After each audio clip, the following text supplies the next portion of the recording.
बिस्मिल्लाहिर्रहमानिर्रहीम। Welcome to civil consultant. उम्मीद करता हूँ आप सब खैरियत से होंगे। तो आज एक हमारे पास कॉल आई है, तो वो लेटर भी मैं आपको दिखा दूंगा। इटली का फैमिली रीयूनिफिकेशन वीज़ा जो है वो रिजेक्ट हो गया है। उन्होंने तकरीबन 26/4/2022 को जो है वो अपने केस डाला था और इंटर किया था, और उसके किस बिहाफ पर उन्होंने कैंसिल किया है उसके बारे में आज हम बात करेंगे।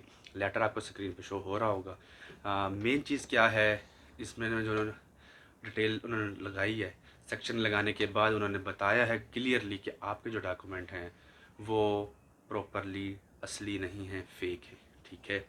अब मेन क्या है, मैं अगर आपको बता दूं कि इनका जो सीन क्या हुआ होगा, ये एक पर्सपेक्टिव हम दे सकते हैं या सोच सकते हैं या बता सकते हैं आपको कि वीज़ा क्यों रिजेक्ट हुआ। ठीक है। पहले ये हो रहा था, जैसे आपके सबके सबके इलम में है कि हो क्या रहा था।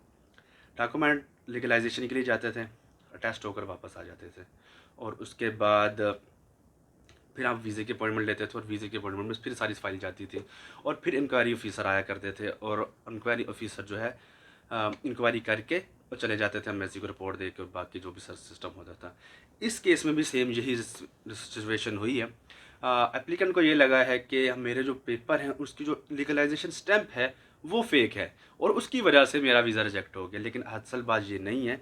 असल बात जो है वो ये है कि इनके जो डॉक्यूमेंट हैं वो यूनियन काउंसिल में, या जहाँ जो भी प्रोवाइडर हैं इनके, हमारे गवर्नमेंट के अदारे हैं, यूनियन काउंसिल हो गया, नादरा हो गया, तो वो रिकॉर्ड और जो इन्होंने अम्बेसी को रिकॉर्ड पेश किया है अपने डॉक्यूमेंट हैं, वो आपस में मैच नहीं किए। ठीक है। जो मेन मुद्दा है, जो मेन एक एसेसिएशन है, जो हमारी एक ऑब्जर्वेशन है, वो यही है कि निज़ाम जो है वो इस तरह इनका ये ख़राब हुआ है, और टाइम और पैसे दोनों ज़ाया हुए हैं।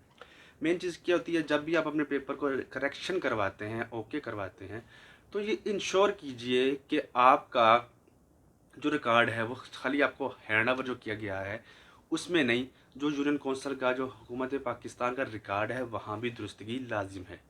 तो ये याद रखिएगा, जब भी आप चेंजिंग करवाएंगे, कुछ भी करवाएंगे, अपने डॉक्यूमेंटेशन में एडिशनल चीज़ें लाएंगे या निकलवाएंगे, तो वो जो आपको हैंड ओवर पेपर किया जाएगा वही रिकॉर्ड में होना ज़रूरी है, अगर आपने इंक्वायरी ऑफिसर की इस एलिगेशन से बचना है तो।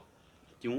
एलिगेशंस क्या है? एलिगेशन बिल्कुल राइट है उनकी कि आपने जो चीज़ प्रोवाइड की है उनको, और जब उन्होंने रिकॉर्ड में चेक किया तो वो नहीं सही, तो इसी वजह से आपका वीज़ा जो है वो रिजेक्ट हो गया। तो ये ज़ाहिर सी बात है, थोड़ा सा मुश्किल होता है, दुख होता है, क्योंकि बहुत ज़्यादा टाइम, पैसों की बात नहीं होती लेकिन बहुत ज़्यादा टाइम जो है वो वेस्ट हो जाता है। और इस मुश्किल हालात में ये जो काम है आपने प्रॉपरली करना है, टाइम ज़्यादा ले लें लेकिन काम ये करने के बाद ही अपनी फ़ाइल जमा कराएं। इससे टाइम भी बचेगा और बाकी चीज़ें भी आपकी करेक्शन हो जाएगी। तो जाने से पहले चैनल को लाजमी सब्सक्राइब करते हुए जाइएगा। अल्लाह हाफिज़।